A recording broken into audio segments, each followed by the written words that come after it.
We have one in the headquarters in San Francisco, another one in the city of Mexico, and a third one in Colombia, in the city of Bogota, from where I am broadcasting today. This series of webinars and workshops has a website. I invite you to click on that link over there, and you're going to be able to find a different resources. Some of them are open for the public. There are some recommended scientific papers that you can take a look. You're going to be taking a look at the meeting minutes and the videos of the webinars. All of these resources will be uploaded on the day after the activity, so you're going to be able to find everything on the day after. And well, without further ado, I'd like now to start with the webinar that we have for today. Today, we're talking about the influence of infrastructures in the expansion of extractivism in the Amazon. And we're going to have a case study in Peru dictated by Mercedes Lu, a PhD. And the webinars will be in this, that's 2 through 14 hours to 15 hours, Bogota and Quito and Lima times. But before that, I'd like to introduce our keynote speaker. She is Mercedes Luz. She is a researcher from Peru. She is also a technical consultant of the Environmental Law Alliance Worldwide, the ILO, and she has a PhD in geography from the University of Oregon. She has published many papers on protectivism, both technical and governance related. And she is a practitioner, highly respected in our environment. She works not only in Peru, but all throughout Latin America. So it is a tremendous honor to have her on board today, and I'm sure we're going to have a great time together. And this is the webinar itself that I'd like to invite you, which is going to be in the next series. It's going to be on Wednesday, January the 28th, and it's going to be impact of gold mining in the indigenous communities of the Amazon. So you cannot miss this. It's going to be really good. Now, allow me to give the floor to Mercedes Luz so she can start with her presentation. After that, we're going to have a small session of Q&A. Please, if you have any question, write them down in your chat box. And at the end of the session, we're going to revisit them and we're going to ask the doctor to please answer them. So thank you very much. Welcome, Dr. Lu. Good morning, good afternoon, everybody. Can you all hear me well? Yes, hopefully, yes. Can you see my presentation? Yes, perfectly. All right, very well. Thank you very much, Andres, for your introduction. Thank you, AIDA, for the invite to be here today. As Andres said, today we're going to be covering a very broad issue, which is infrastructure of transport and expansion of extractivism in the Peruvian Amazon watershed. It is a little time. We have about 1 hour, so we're going to be short in time. So allow me to I got to the chase. This is the agenda we have for the presentation. What I am going to do here is I'm going to lay out the concept and a little bit of the background. I'm going to do an infrastructure of transport, and we're going to be focusing on a case study, which is the Amazon used as a communication waterway. We do believe that there is a relation that we're going to explore today. So we are talking about, I'm going to focus on the means of transportation, infrastructure, waterway, and pathways. Of course, this has a lot more to do because we have the hydroelectrical means. There are projects of ducts, etc., etc. But today, what we're going to be emphasizing on is mostly waterways as a means of transportation, and both on land and by water.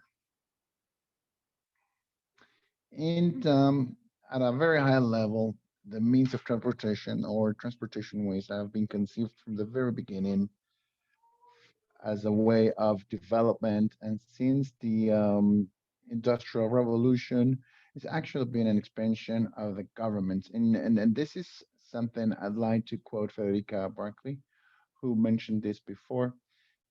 The ways of transportation or the paths of transportation are necessary for enforcement of government, and it do provide social cohesion between the different settlements in the national and regional area. So it is very important for access to markets, so you can have access to different services to actually sell your merchandise. And in general terms, well, these are all important aspects of human activity. But there is this paradox when it comes to development and the means of transportation and the impact it has on the environment, in this case, the Amazon. And the participants that were here yesterday that have been working in the Amazon region, I am not going to repeat I'm going to repeat what we discussed yesterday. It's not only at the domestic level, but the Amazon is an absolute key part for as a lung, not only for the region but for the entire globe. So we do have this tension between the expansion of the ways of transportation and the conservation or the preservation of resources, the social rights of the indigenous communities, and the SDGs that are presented or submitted regionally.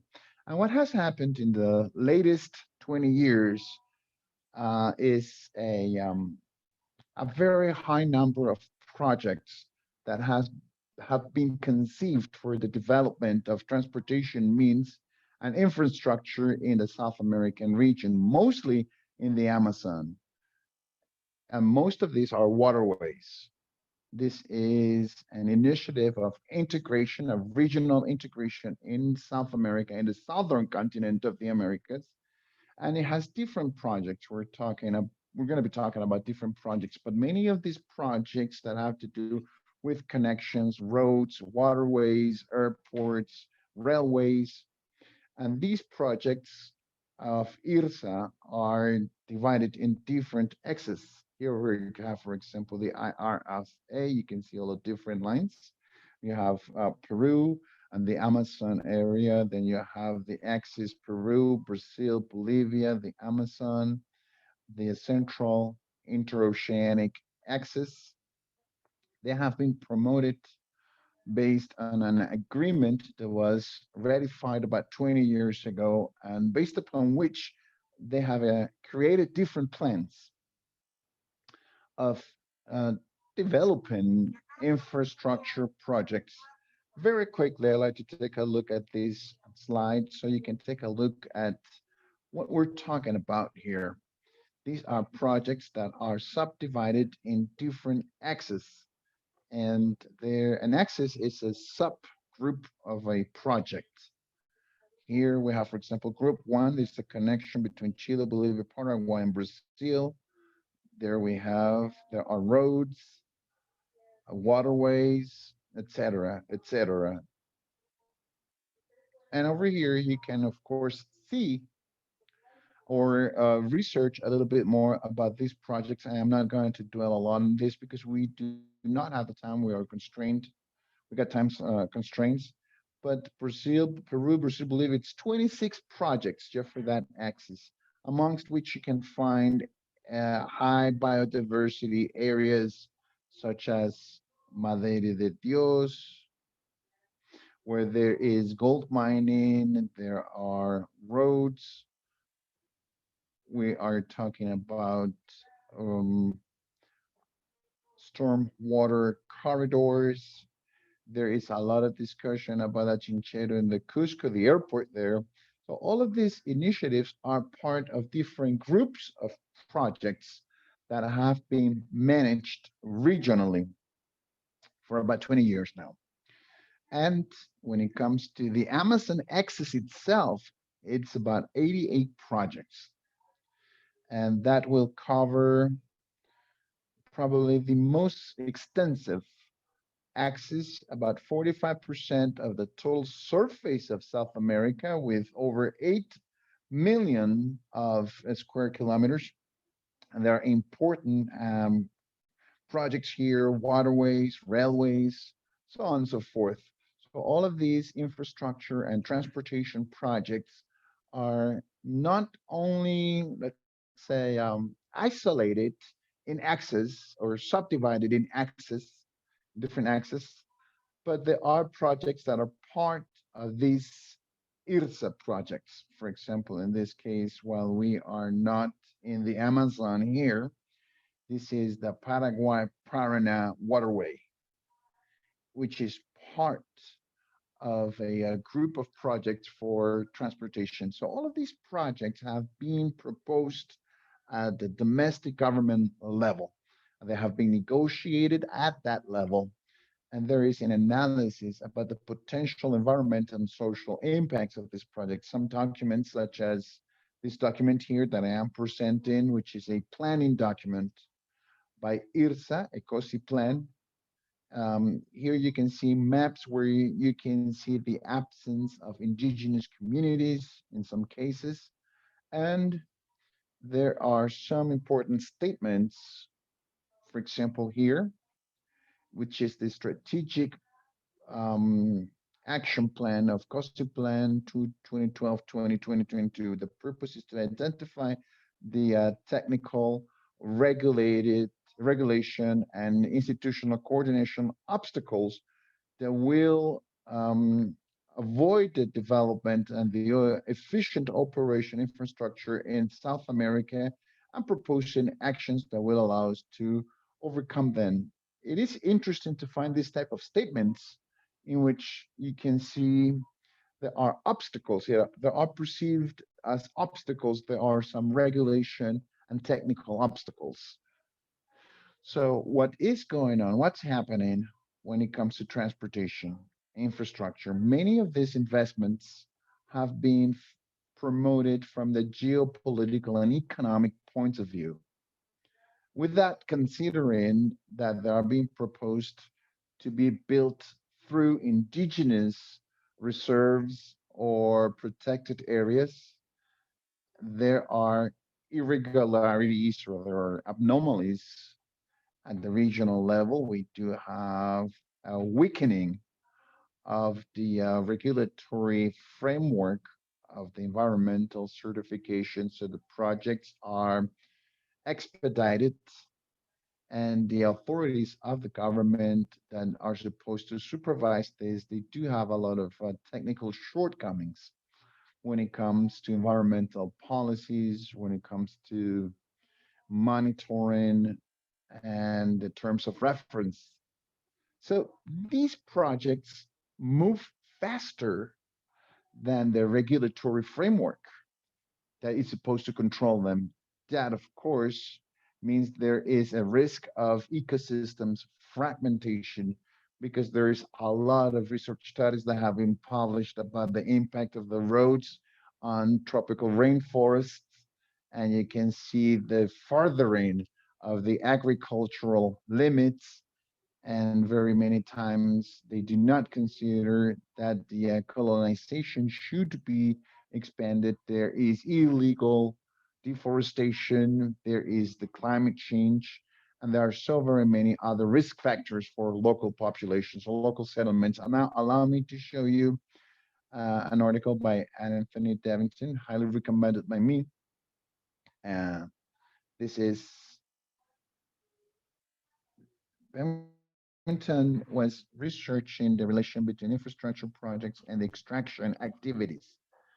Devington, Bevington, and they actually found a direct relationship between the infrastructure projects and the synergy of these mining companies and the illegal deforestation of the rainforest, CO2 emissions. So there is a proportional, there's a relation between this and, of course, the hydroelectrical projects, energy projects, and the fossil fuels, the change in land use, the activities, the agricultural activities, the increase of um, means of transportation.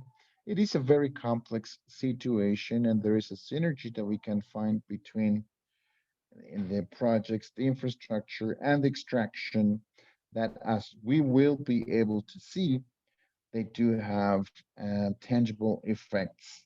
And an example of them is the mining expansion in Madre de Dios in Peru, in which many of the participants have already become familiar with that situation. And I just wanted to show you an example of the interoceanic highway, southern highway.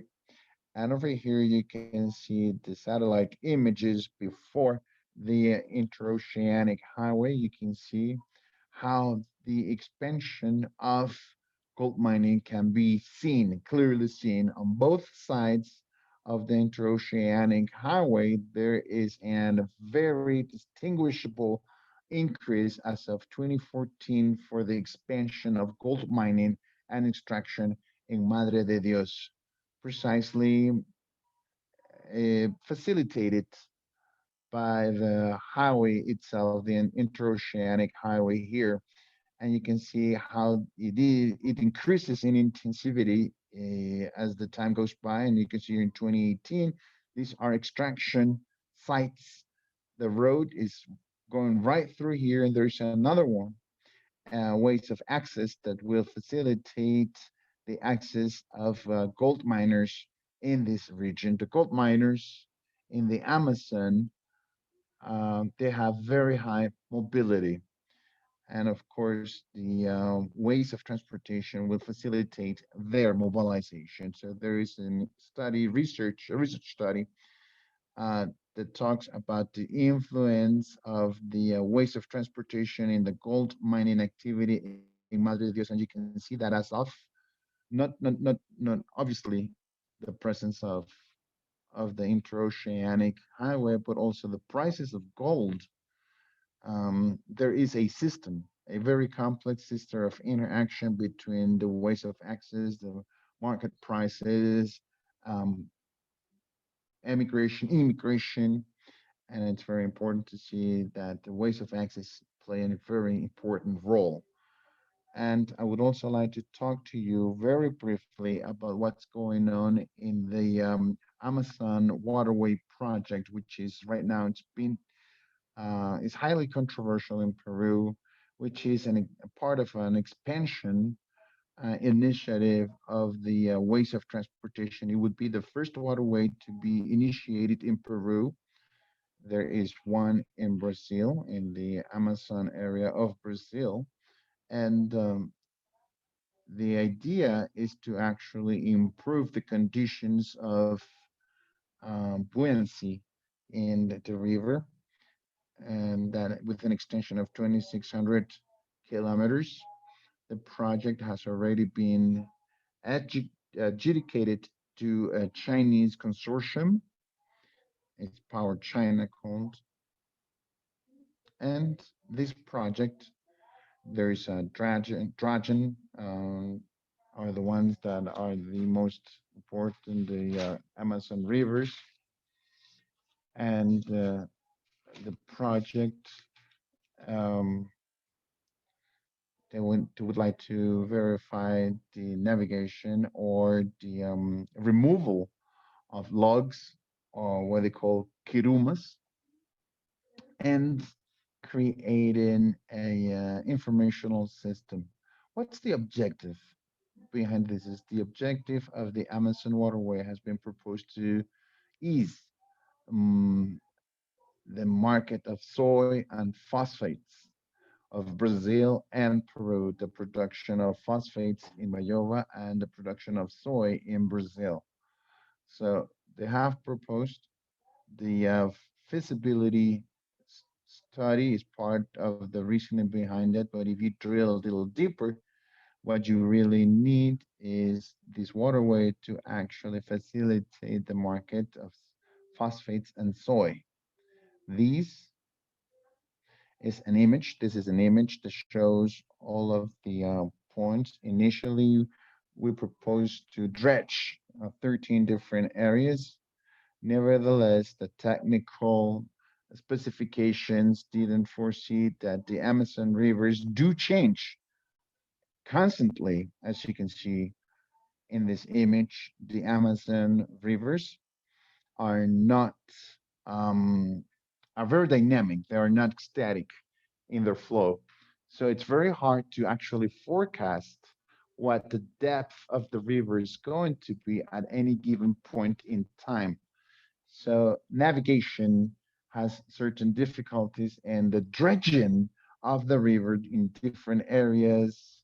They said 13, but now they're talking about probably twice as many points in order to be able to get to a depth of 8 foot and a width of 60 meters, uh, 11 feet in Iquitos, the port of Iquitos. That, of course, means there is a variety of different problems, as you can see, of course. This is a picture of the dredging that's going on. What I'd like to highlight over here, I'm not going to go a lot into details here of this Amazon Waterway project. What I would like to highlight here is that these transportation projects very many times do not take into consideration they are approved, they are actually encouraged and fostered and promoted without considering the natural conditions of the Peruvian Amazon region, the changes in the rivers, the morphological conditions, and so on and so forth. And they tend to minimize the environmental costs and impact mostly on what the expansion would be for the extraction activities. This is a list of the problems that could have in the physical environment. For example, the morphology. There is a worsening in the quality of water of the rivers. There are a lot of online papers. There are papers online that can actually approach these on detail, but obviously there is a quality of water, fisheries, um, which are a livelihood for many of the local settlements, and that, of course, will generate social impacts. Many of these rivers are the main source of water, food, and livelihood for many of these settlements that are riverside. There is a local system of economies that could be directly impacted by these drenching activities. There are, of course, protected areas, for example, the Pacaya-Samiria National Reserve. As you can see here, the X's show the different dredging points or the points where they are hoping to dredge. So these type of projects do have some specific issues, mostly when it comes to decision making processes. The feasibility study of the waterway project has different shortcomings when it comes to terms of reference, when it comes to techniques. There are a lot of gaps and voids of information in this project. The substantiation of the project has been found to be faulty. There are still things that need to be considered and evaluated or assessed a little bit more in detail. There is, of course, a lot of political pressure because these projects are decided upon at the level of the hierarchy or the higher hierarchies levels of the government without really considering the direct impact it could have in these indigenous communities, mostly when it comes to the expansion of gold mining. So there is really an holistic, all comprehensive view of the Amazon area in the Peru. And in our country and in the region, the South American region, we can see that that is very weak. These research studies analyze individually, and they do have a bias. There is no cost benefit assessment that will actually take into consideration the environmental costs, and there is no public consultation processes. And conducting an analysis of the different issues of the infrastructures, we can see that we have analyzed very little indeed, and there are a lot of decisions that are being made without taking into consideration that these projects are indeed part of infrastructure, and they do have a tremendous indirect and direct impact that will deeply affect society and that are completely ignored in decision-making processes, mostly when it comes to the furthering of the agricultural limits and gas and oil mining as well. Our our Amazon area right now is divided in oil exploration lots, and so we do have a problem of mining, the expansion of the crops of oil palm, which are a direct risk in the case of the Amazon waterway and other projects of infrastructure. So, as you can see, we have an overlapping and, of course, a superposition of interests, mostly when it comes to indigenous reserves, natural reserves. We have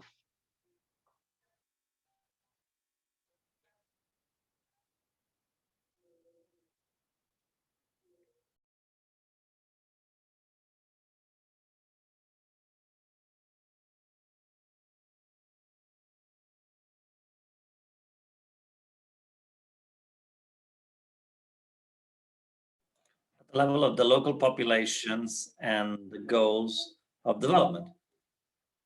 These infrastructure projects obviously have their own complications with regards to the loss of forest, the generation of greenhouse gases.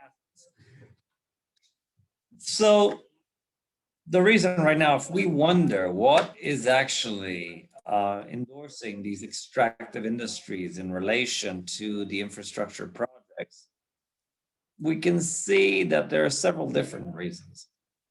First of all, the demand on the markets. Peru is following a model that is quite influenced by Brazil, wherein the border, agricultural border of the oil palm is expanding, soy.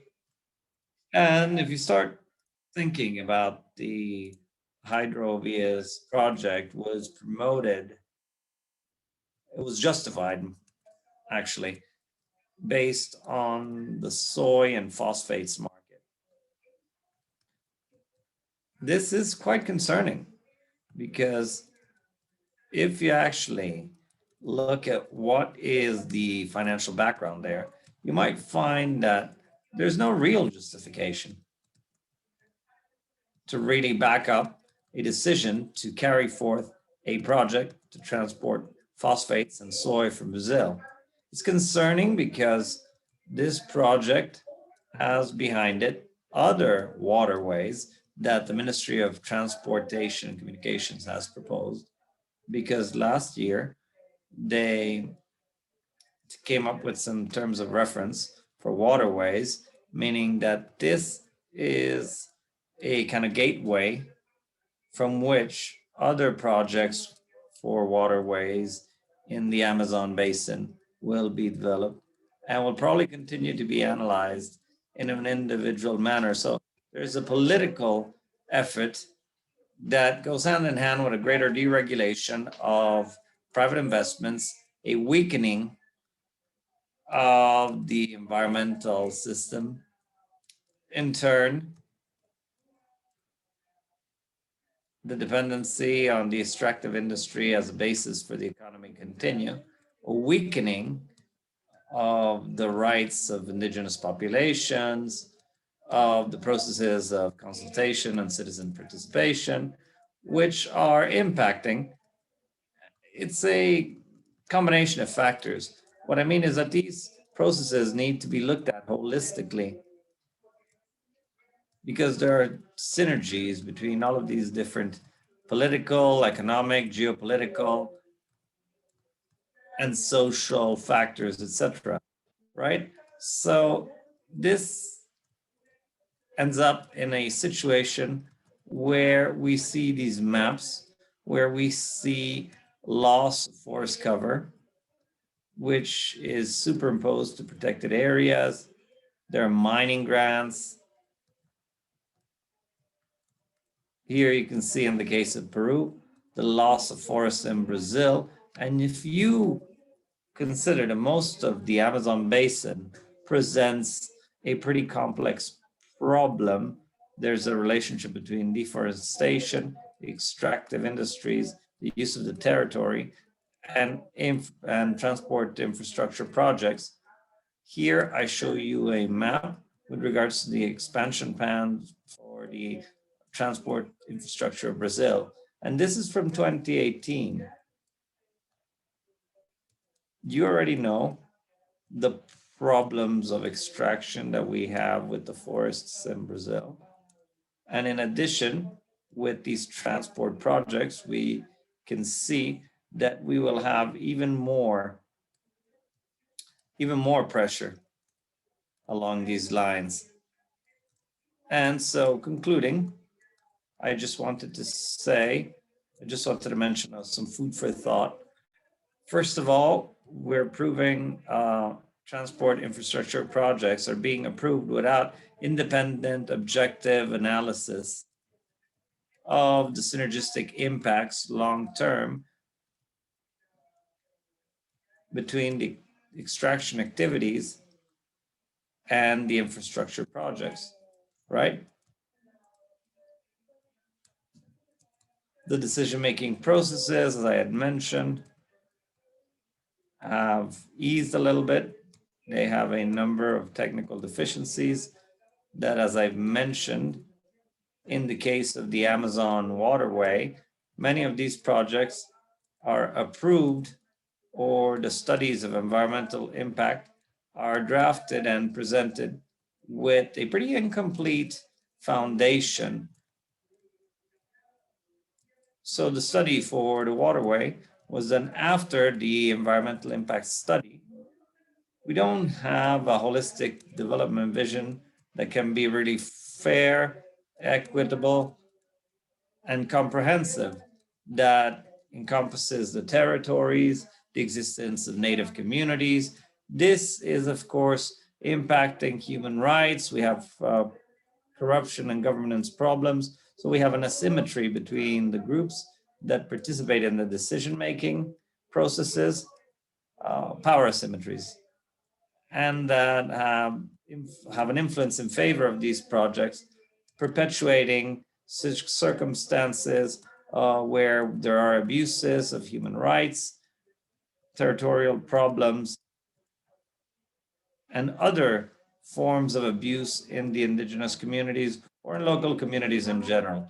This, in addition to the lack of institutional capacity for vigilance that the state has in the Amazon. We're talking of regions that are quite large, that are not very easily accessible. And so surveillance institutions have very little technical resources. They're centralized. Everything, for example, in the case of Peru, is handled from Lima with very little technical and economic resources, etc. So I wanted to mention these points as reflection. I think my time is up. They're letting me know. These are just some ideas, some food for thought that I wanted to share with you, which I think should be used for reflection, and based on which some decisions can be reached with regards to what should be done further down the road. And I'll leave it at that for now. I'll open the floor for questions from the public. With pleasure, I will try to answer those questions if I'm able. Here's my email on screen. Once again, thank you very much to Aida.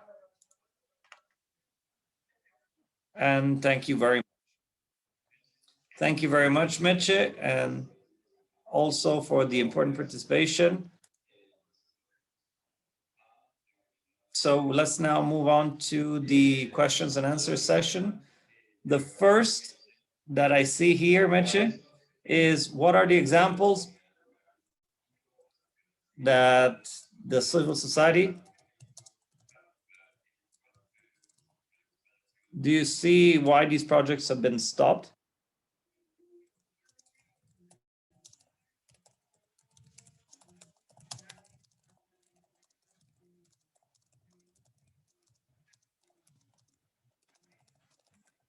This is for the infrastructure of dams. In the case of Peru,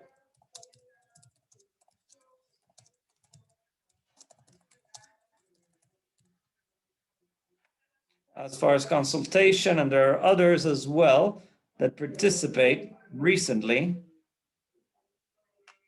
the joint efforts of organizations and environmentalists were trying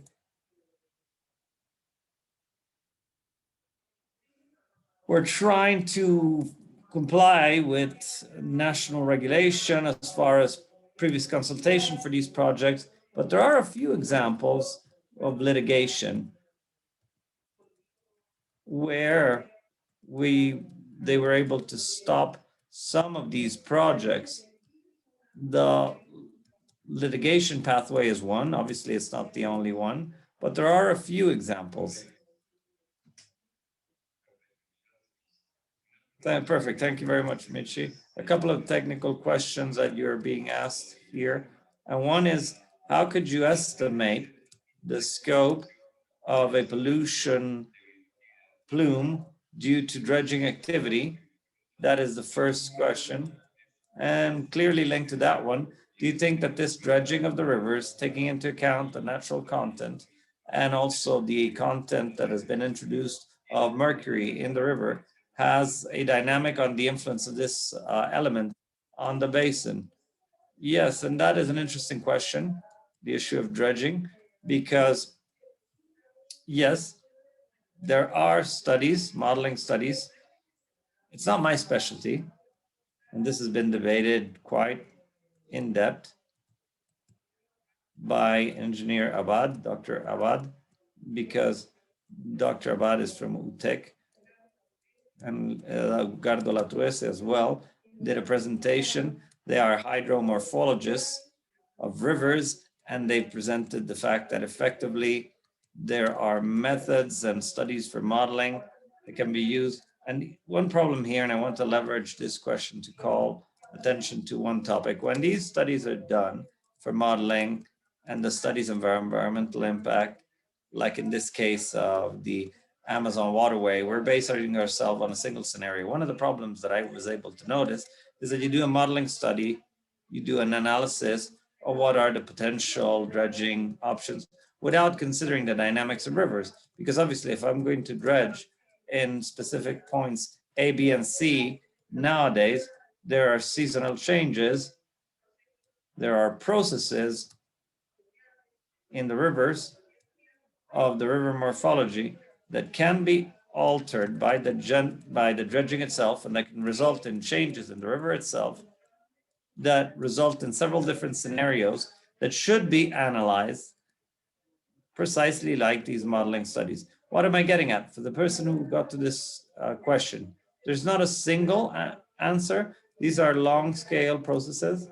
This process is 20 years old, and if you dredge for 20 years, that's how things will be changing. And these changes have not been taken into account in the technical studies, nor in the environmental impact studies.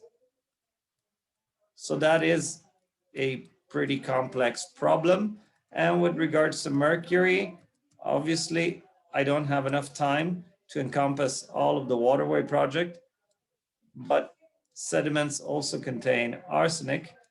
Certain areas, hydrocarbons have been detected, and a few heavy metals that may have problems, may cause problems for the health of people.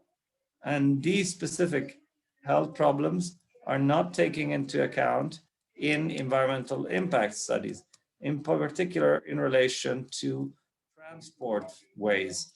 That is a very concerning landscape, in particular, if the disturbances are added to the natural dynamics of the rivers, then we have incredible levels of uncertainty. What I propose to find further references on this topic is that later we can speak with Meche. We can ask you for the last names of the people who've done these studies, and then we might add a couple on the website of the event just so that you can access them. Yeah, we could share a couple of documents and a couple of studies and things that have been published. Yes, exactly. Exactly. So just please follow the website. And in the next few days, we'll be uploading the reference materials for this presentation and also for the ones that follow. Mitch, since you're speaking of deforestation that these projects can result in, we're asked more or less in Peru, there is a deforestation of about 250,000 hectares of forest per year approximately.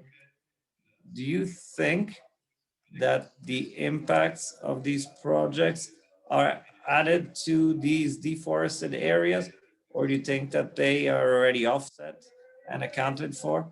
I appreciate the question because this gives me the opportunity to highlight that many of these effects, both deforestation and also extractive measures, gold mining, are not really accounted for as they should in the environmental impact studies, in part because the terms of reference of the impact studies don't require it.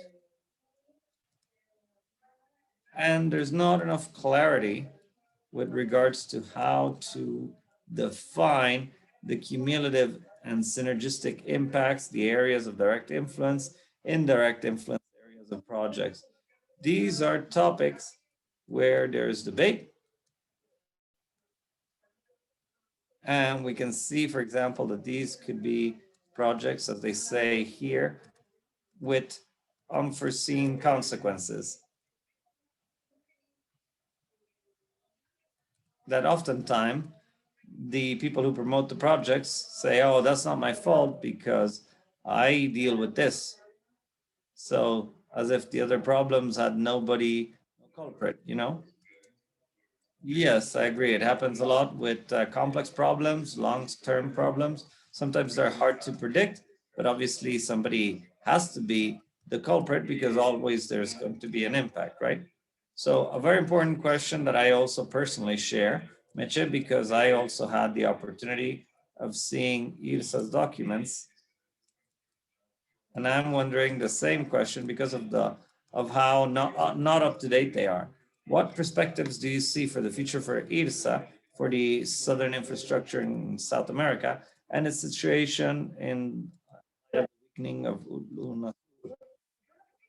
What I see is that the projects of IRSA, and I'm speaking of the weakening of UNASUR effectively, is that there's an interest. It's not just IRSA what's behind it. There's an interest by the international banks. There is interest by the extractive activities themselves. We haven't reached independence from the extractive measure as a foundation of the economy. So that is one important starting point to look at the alternatives. But what other alternatives do you have aside from IRSA?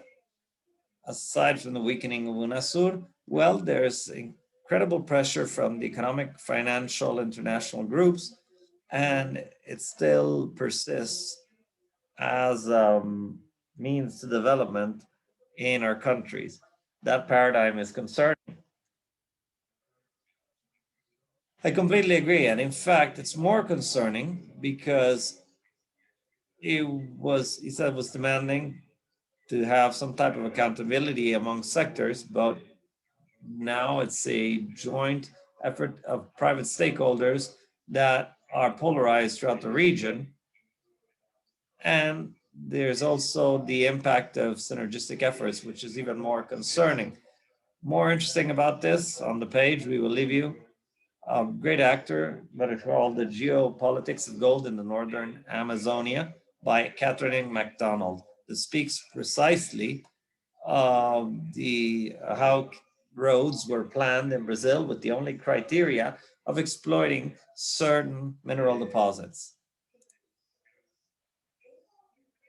That and the price of gold, for example. The price of gold right now is $1,850 an ounce.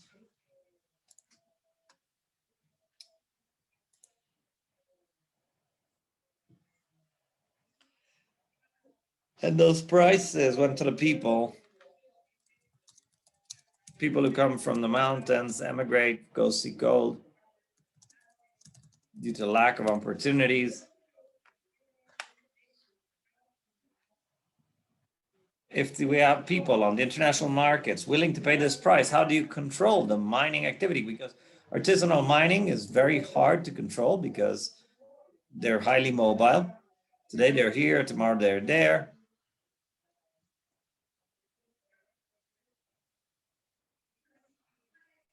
And on top of that, if you have these special transport ways, we have a situation that is basically out. All right. Specifically about this, there's another question, and they say that, let me read. The issue of governance. The issue of infrastructure and governance. Our countries don't exercise sovereignty on the Amazon.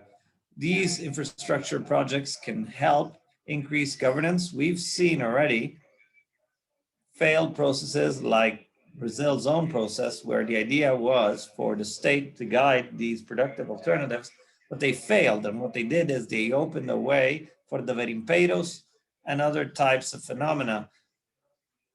Do you think that there's a positive side on governance, or you think that there's so many interests for this not to happen that at the end of the day, infrastructure simply becomes something that enables illegality and crime and these types of infractions? It's difficult to think that governance can actually improve when there's a vision that is so limited. So limited vision of development, where the flexibilization of the decision-making processes is still defended. They are more and more accelerated, the approval of projects. It's difficult to find a healthy, robust governance in situations where indigenous communities are not consulted, where there's no citizen participation, when communities may manifest themselves and say, well, I have this concern and this other. But at the end of the day, when it's time to make decisions, these considerations are diluted. And many of them, such as these projects, we can see that the technical documents pop up where the communities don't have access to them. The final engineering study after the environmental impact study can say, how can there be good governance, good environmental governance, when we still have a long path ahead of us? I think that effectively we can do it, but we need political will to change the way in which decisions are made and how participation, and to enable development methods that may be more inclusive, sustainable, activities that are more environmentally friendly. Once an activity like gold mining is installed, endorsed, and in synergy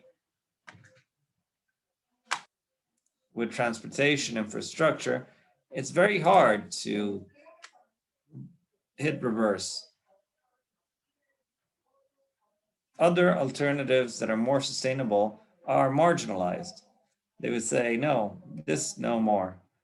So I think that we need to develop a joint vision that is harmonized and inclusive of what the development of the Peruvian Amazon, or Amazon in general, be.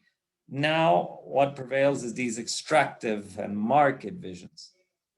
So we need to try to incorporate other visions of development that may be much more inclusive, fair, equitable.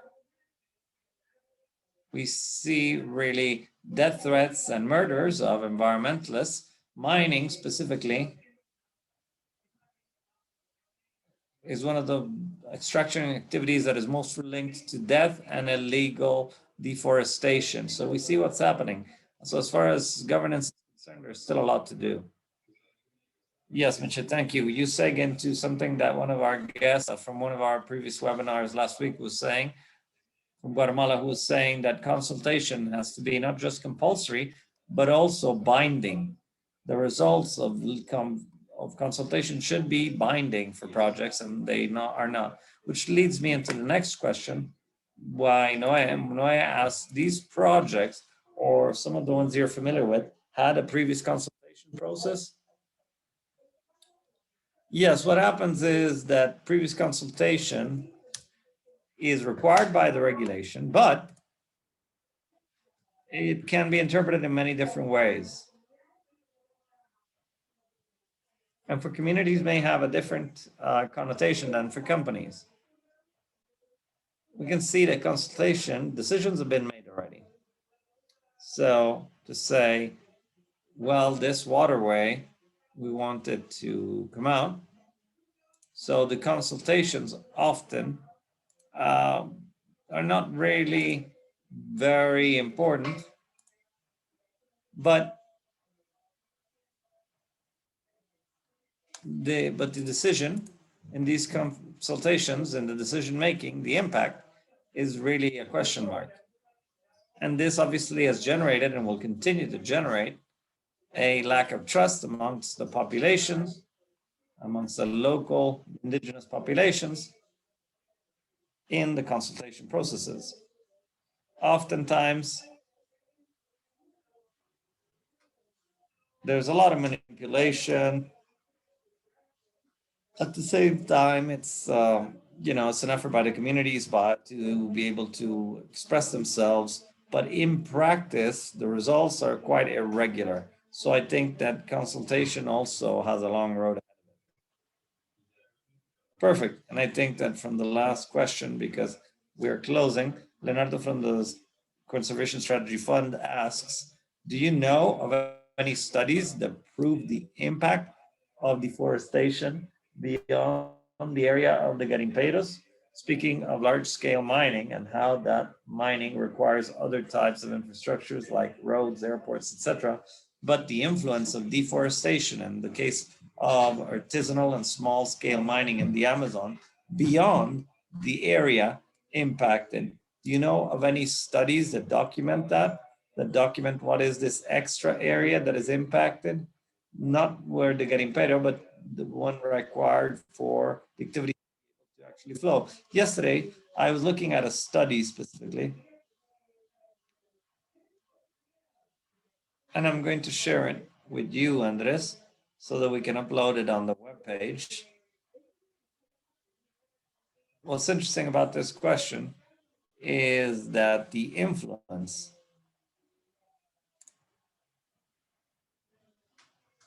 the link between infrastructure and the expansion of the felling of the forests. There's very little about infrastructure that is extractive.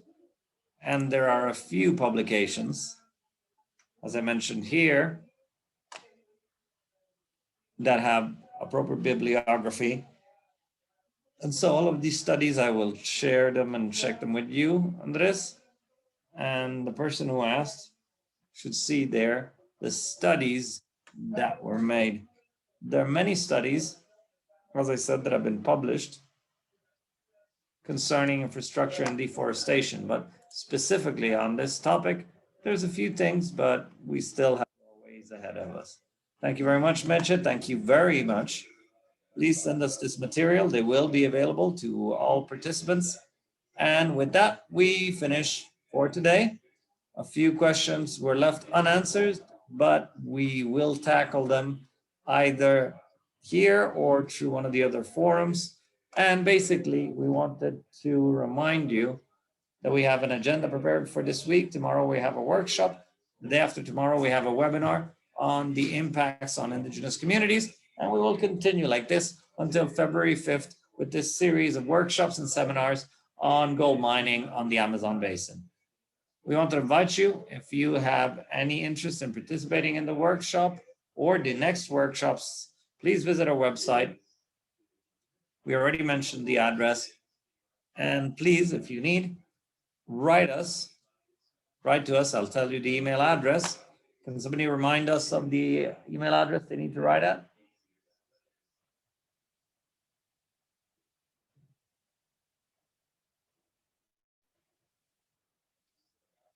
Well, I'm going to check over here the email address if you want to participate in the workshops. Please remember these are 3-hour workshops in the afternoon, and it would be mining evento minería at aida.americas.org. And there you can register. The website is www.minerias.com. It's in the chat. Please copy it before we close the session. Otherwise, that information will be lost. If you're interested and you want to participate in these workshops, they will be very fruitful. We will build them collectively. We will have financiers, organizers, people from other organizations, civil society organizations. So your presence will definitely make the event better. Thank you very much. See you on Wednesday. Thank you. Thank you, Mitchell. Goodbye. Thank you.